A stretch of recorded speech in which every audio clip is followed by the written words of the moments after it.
Welcome, everyone. And today we're going to do something a little different. Amber and I just recently had a conversation, and no sooner were we done than we said, that's going to be on the podcast. You know exactly what we're going to talk about today, don't you? I do, but I don't know where we're going to go with it because nothing's scripted. So I'm there's still that level of anticipation and enthusiasm. Yes. Yes. And we're literally talking about conversation and conversation types. And what we're talking about was the conversation style you and I engage in is very deep, very direct, and very to the point. That within 2 minutes of being in the room with each other, there is no small talk. No, We are like we have passed at that. level 12 within the first couple of minutes. Yes. And I was saying recently, I have been learning and discovering about the value of small talk because I didn't used to think there was any value. Yeah.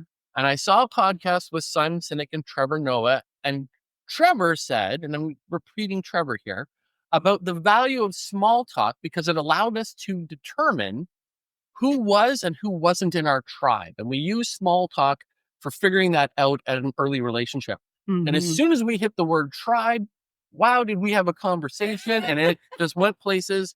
So that's me setting the stage, Amber. What would you like to share?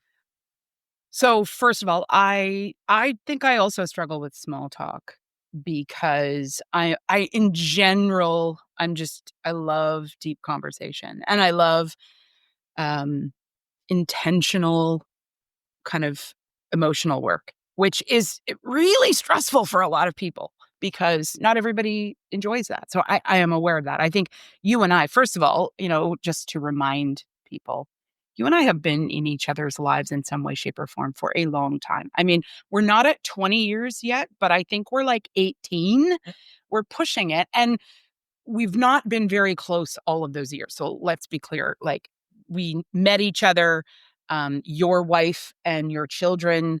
I got to know them. You met my husband, my partner, and my children, and our kids are similar aged. And so we've sort of been in each other's universe, even non-professionally, for like almost 20 years. And I think in the beginning, you and I would have engaged in small talk. In fact, if I'm thinking back to like the first few times we met, that's all we had. And I have to say, like, I would have never known based on those few small talk conversations that we would come to where we are now, where basically like, the joke is you walk in to the room and immediately you're just like, well, let me tell you where I'm at. And here's my emotional state. And these are the contributing factors. And this is the complexity I'm dealing with. And like, I will do the same with you. We text each other and the texts are not even, hey, how you doing? Or if it is that, the response is not fine or good. The response is, can you call? I've got 2 minutes. Like, because we just have this shorthand. So I do think whatever tribe, if we want to define it, that you and I have created or have with each other, it's been earned. It's been like built. And the shorthand is not something that you can have really quickly. I think sometimes you and I feel like it is. Don't you feel like sometimes it just feels like we're always going to be this way or we have always been this way with each other? And yet we really haven't. I think it has taken years and complexity and a lot of even our family issues. I've had a lot of trauma, specifically in my family, that you really in those moments showed up and supported not just me, supported my husband, my partner, my kids. Like, I'm aware that that dynamic has meant that the trust that you and I have with each other is really unique. Yeah, no, I completely agree. And in the context of who's in and who's out of a tribe and how do we define tribe and in a project, what is a tribe? I think if people are to see you and I as two individuals and say, intellectually, are these two things the same? We are not the same. No. But where we are, and you just nailed it, was on empathy. We are empathic people who care about those in our sphere of influence. Whether they're in our sphere of care, whether they're in our sphere of responsibility too. Yeah. We have deep care. And because we have deep care, we also have deep care needs. Yeah. And while we're amazing providers, you and I know I'm pot and kettle black here, We aren't great at the asking for help and being there. No. And so when it's real, Yeah. when the help is real, Mm. our shorthand allows us to go right to the point, right to the empathy, and right to the care Yeah. in that moment. But I think, and this was when you and I were talking offline before we started to lay this down as a podcast, when you said tribe, my kind of internal reaction to that word was when I hear tribe, I, I, I'm not right about this, but when I hear it, my bias tells me that cult is close behind. And I have to just say, like, and I've mentioned this before, like, I was raised in a cult. Mhm. And I was raised in that cult, and I still have family members as a part of that cult. And arguably, some people would think that the cult that I was raised in is not a cult because it's such a mainstream cult and everybody's very aware of it. And so it feels like, well, that's not a cult, that's just a religion. I'm telling you right now, from me to you, it was a cult and it still is. And my concern when I hear tribe and when I hear like that Simon is saying small talk blah and Trevor Noah is saying no, actually there's value. It's about finding out whether you're in each other's tribe. I think when I hear tribe, I think, okay, but let's be clear. When we connect with people, we shouldn't always be thinking of connecting with people because we agree. And so I just want to say, you and I do not agree.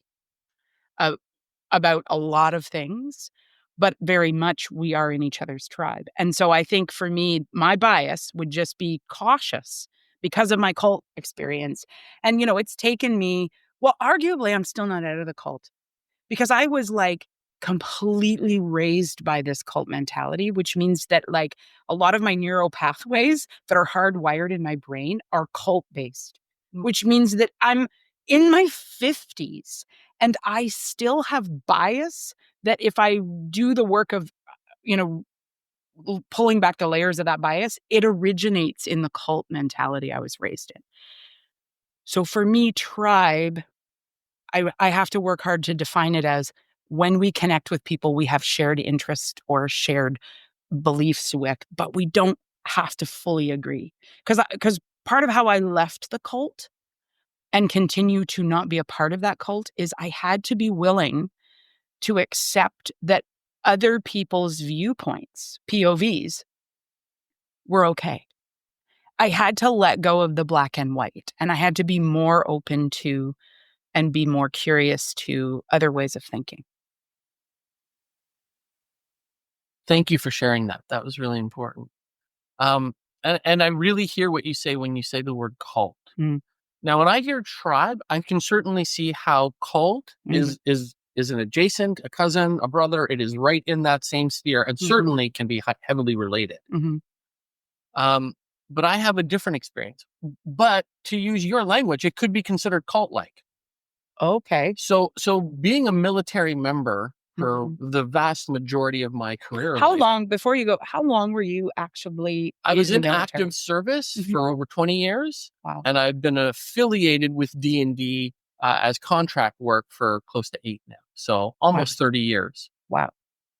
Um, but certainly, if you're in the Department of National Defense, if you're in the military, if you're an active serving member, uh, there are things that you are, and I will use the word indoctrinated because it is an indoctrination. Right. But here's the thing, and where I kind of split the space there Mm. is around in a cult, questions are never offered. And there's always some sort of space for like, if there's a question, that can make you out group as opposed to in group. Yeah. Okay. I agree with that. Okay. But in tribe, the way I'm thinking of tribe is questions are valued. Mm. There were like, you agree on the big things, Yeah. but the little things, like certainly, in Department of Defense, there are some things that everyone has to agree on. Mhm. We agree on chain of command. Whether you Okay. like chain of command, don't like chain of command. We think of different things about how we structure governance. Right. We agree, we all shake hands. This is a thing we agree we're going to play the game. We're all Right. playing Monopoly and we agree to play Monopoly this way. Okay. And that's part of our tribalness is we all shook hands on that. Right. But how we interact within that, there's lots of specialists who are doing specialist jobs. Mhm. And there are things I know, things that they know, and we have to go back and forth in a very questioning. Someone might think, terrain is the number one thing, and someone is thinking, no, supply is the number one thing, and someone else is thinking, no, overarching logistic is, how are we fighting this situation? Is everybody's got their piece, and you have to be able to question and be vulnerable enough. And that's what I'm going to really say. A tribe for me Is that is an overarch got with a vulnerable to question. got it. But that's just my definition of tribe. But I think that's really important to make that distinction because, and this is also where, like, look at you and I. We come from different backgrounds. We have different experiences. We use a term like tribe. It means something initially different to both of us. And yet, if we have this conversation, we can actually both get to the place of agreeing, no, tribe is a great word. I think also this is why, when it comes to communication, I always suggest, let's use language that we believe everyone that we're talking to understands. And that's not because we don't have big words that sound impressive that we can't use. It's because if those words or if the use of them are misinterpreted and people don't feel comfortable to share that they don't understand the full interpretation of that word, we get miscommunication right out the bat. Like there's just like no way. So if I join this tribe and I'm like, nope, not doing it because I've got a cult issue with that, I might be missing out, very often potentially missing out. But the use of that term becomes a barrier for me if I haven't done the work of thinking through it. Well, and I love where that's going because I'm just going to take that to the next step that I hear it in, which is, hey, tribe might be the trigger word over here. Yeah. What if team is the trigger word? What if group is the trigger word? What if, when you're on project, how you define each other from charter to team charter to group charter, like what word are we using and what does that do? Certainly we were at a presentation recently where somebody had a response to a word we used in the presentation. Now, it was a miscommunication. And again, beautiful learning experience. We were intending to put this across. The other person heard this, but it made us sharpen our pencils in terms of, wow, I'm going to use it. We needed to be precise without being, I don't know. Well, how did you come away from that situation? I came away thinking I have to be more precise. Yeah, I think in the vernacular of the English language, we use a lot of words to mean multiple things, which I think, can be miscommunicating. Case in point, we're using the word tribe and the idea of small talk being a positive thing and tribe being something you're hoping to find out whether in small talk you can include this person in your tribe. And that's its value. I can see that. I can get that. But the word tribe gets misinterpreted. And as a result, I think in the case of the workshop that we were co-hosting, we used a word that was inflammatory to someone, not to everyone in the room, but to one person. And the beauty of that is, like if I thought about the moment of being told that, I was frustrated because you're like, oh my gosh, really? Another word? Because literally that's how I felt. I'm being really honest about that. That is not what I conveyed. No. In response, I conveyed, hey, thanks. Thanks for mentioning that. It wasn't something I was thinking about, but now I will. And I think that was the response I gave in the moment. And since then, oh my gosh, Martin, think of how many minutes of our lives we have used to talk about it since then. That event happened months ago. Oh, yeah. We're still talking about it. And I think that's what you're saying. That sharpening is an opportunity. You and I both could have been like, well, that's ridiculous. And we could have just dropped it and felt immediately that person was wrong and then just moved on. Or we can invite that in and use that as an opportunity for both of us to grow. Just like you and I suck well, that's not true. I don't think you suck at small talk. I probably suck at small talk. I've seen you in your ability to, I think what you're doing, and maybe you can speak to this.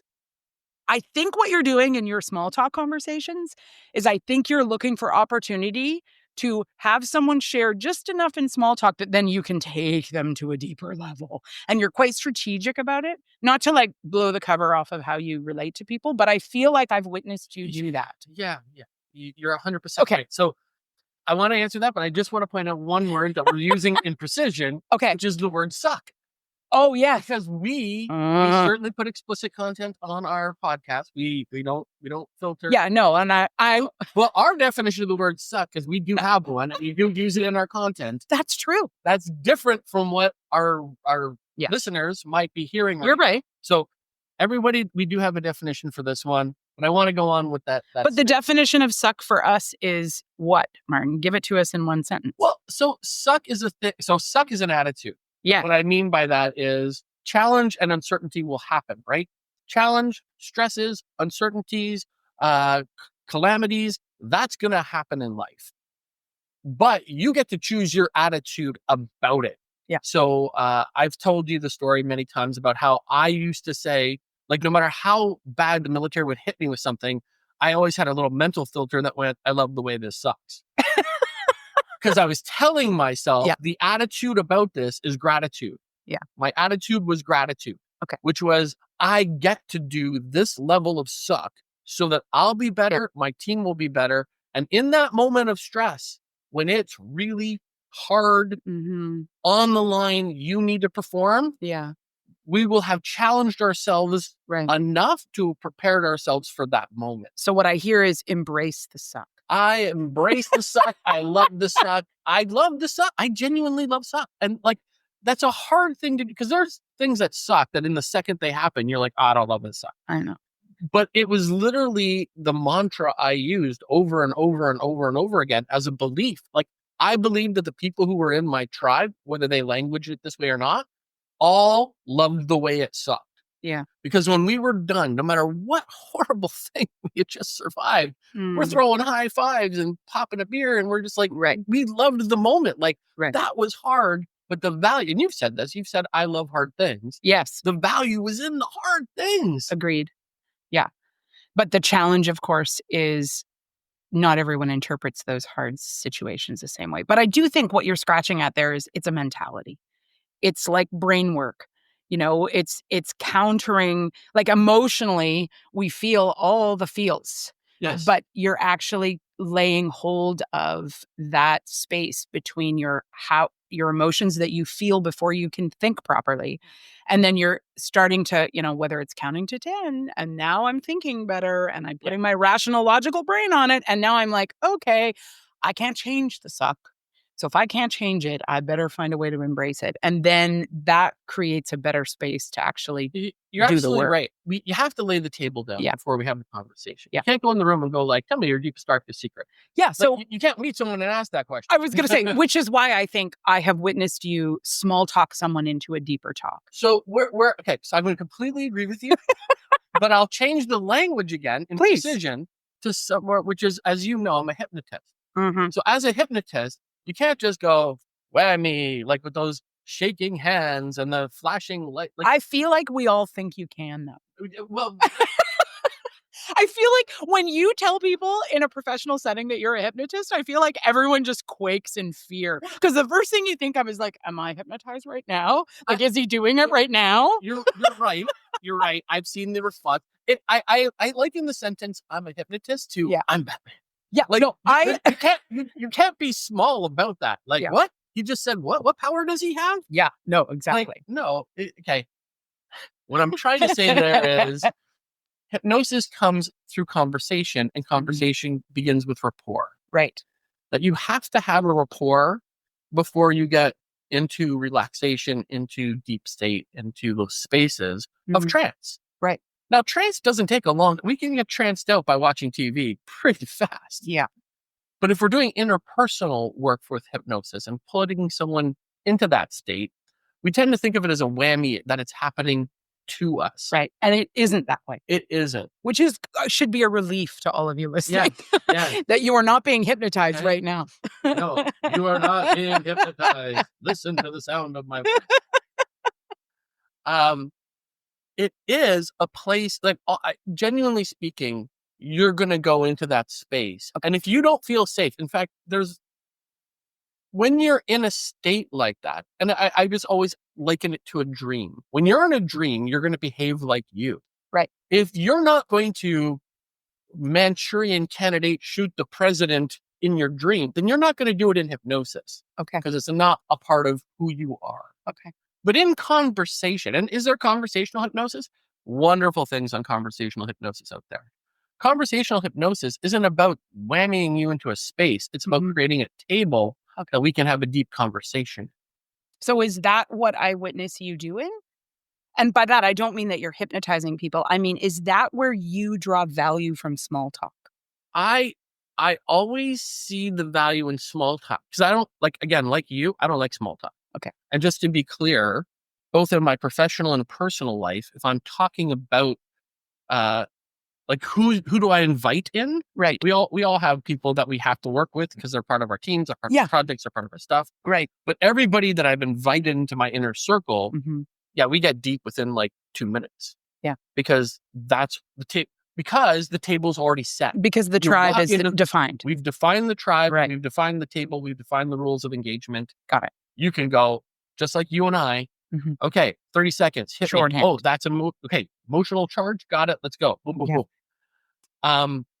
But again, coming back to its project value, I always want to come back to how are the stakeholders feeling in terms of that relational, and I'll come back to tribe. Are they feeling in group or out group? Are they seeing the conversation as being part of collaboration? Are they using we a lot? When I hear we, I know that we're going to be successful. When I hear you and I know that we're going to have work to do in terms of alignment, either for relationship or for agreement of expectation. What do you think? Yeah, I mean, I think I've talked in the past, I always sort of talk about, one of my specializations as a project management instructor is this interest holder engagement piece or stakeholder management. And for me, this is where the goods are. Like, this is where the value gets delivered because project work, the uncertainty is there, the complexity is there, the conflict is inevitable. I always say the big C's. The C's are coming: change, conflict, complexity. They are completely known that those will be aspects of project work, which is why if we are doing projects with humans, which we are, because that's what we have, we're a human species, understanding how humans connect with one another, understanding the power of human communication, and recognizing that the relationship investment you make in a project actually delivers project success. That's the work. And I'm not suggesting that it isn't important to know how to make plans and to calculate all the other really cool parts of, designing project plans and quality metrics, risk management. These are all incredibly important, but they themselves are not more important than the relationships they represent. Because I think also we live in a global economy that one project does not end relationship. You don't get to the end of your project, close it out, and then go, well, that's it. Because that's not the way we work now. What we do is we work in relationship and we create and continue to innovate in multiple projects at a global level on a continual basis. Arguably, you could say project management is the new operations of the global economy, right? And we always talk about wanting to distinguish project management from operational management. But in reality, project management is now the way we operate in this consistent managing complexity, conflict, and change. And operations are essential as the backbone, but project management is absolutely critical to just compensate. So relationships are the most important, which means that if you think about this idea of tribe, I go to like my interest holder interviews at the beginning of my project where I'm like, okay, I'm building my register of my interest holders. I want to interview these key interest holders. I want to find out what their take on the project is, what their value is. That interview, it starts with small talk. And it has to start with small talk because the only thing we can talk about is what's right in front of us because we don't necessarily know each other and have rapport. But the moment we begin the small talk, it is about finding out, okay, are you with us? Are you a part of this project tribe? And I think even when we do interest holder analysis, we are analyzing how much they are on the in or the out of our tribe. So if I think about it from that perspective, I think what we're talking about here is incredibly complex and actually completely correlated to how we do interest-holder management. Keeping in mind that relationships, if they're the most valuable, because they will continue on for not just the life of the project, but all the future. Because our reputation, the way that project ended, the new opportunities that it creates, all of that, the relationships will serve us over time far better. And knowing who's in your tribe and has a similar mentality that can celebrate the successes of past projects and then have that be a motivator for future ones. I think these are the reasons to start with something like small talk that I feel like I suck at. But I do it in that strategic environment of like, yeah, are you with us? And I think also not with me, because it shouldn't be my attitude towards what the project needs. It should be a collective, what do they want? What do they see as value? And then what do we collaborate to agree value is? And that creates the project tribe.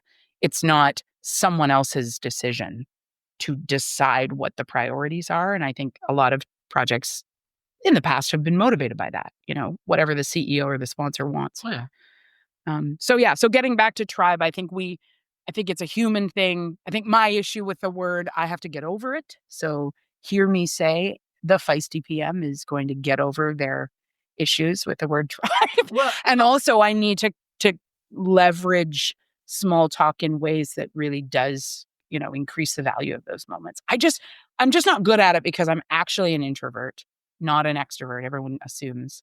And I think my introversion is a struggle. It's a barrier for me sometimes. Yeah. Look, in every tribe, and I love what you do because when get over it, and I like that. No, it's a great. That's language I'm using for me. I'm not telling anyone else to do. But in the challenge that came from the word presented to us, Mhm. we've either had to make a decision. I choose this word and I use it, Yeah. knowing its potential outcome, Right. or I eliminate this word because of its potential outcome. Right. And I think that's an important part that in the small talk, deep talk that we've been doing. Yeah. Of making that analysis of, Yeah. Is it an inward or an outward? Yeah. And that's part of, does our tribe let that word happen? Does our tribe not let that word? And we certainly know tribes that are allowed words and tribes that are not allowed words. Yeah. And that's okay. Mm-hmm. But having that conversation, I really think having this conversation in a project setting is important because what words are in and out of your conversation on the tribe? Yeah. And how do we make sure that we're laying the table for that? Yeah. Well, and from a project standpoint, I think that immediately I was thinking of the work breakdown structure dictionary, which isn't always used, isn't always done anymore in a lot of projects I work on. But it actually is a really important thing to have like a lexicon of terms within your project and project tribe, if we're going to use that word, that actually is like, okay, we all agree these terms mean this to us while we work together on this project. Yeah. It's an incredible communication tool. But I still don't like small talk. And with that, we shall say thank you, listeners, for this conversation and come in again for the next one. Good night, Amber. Bye.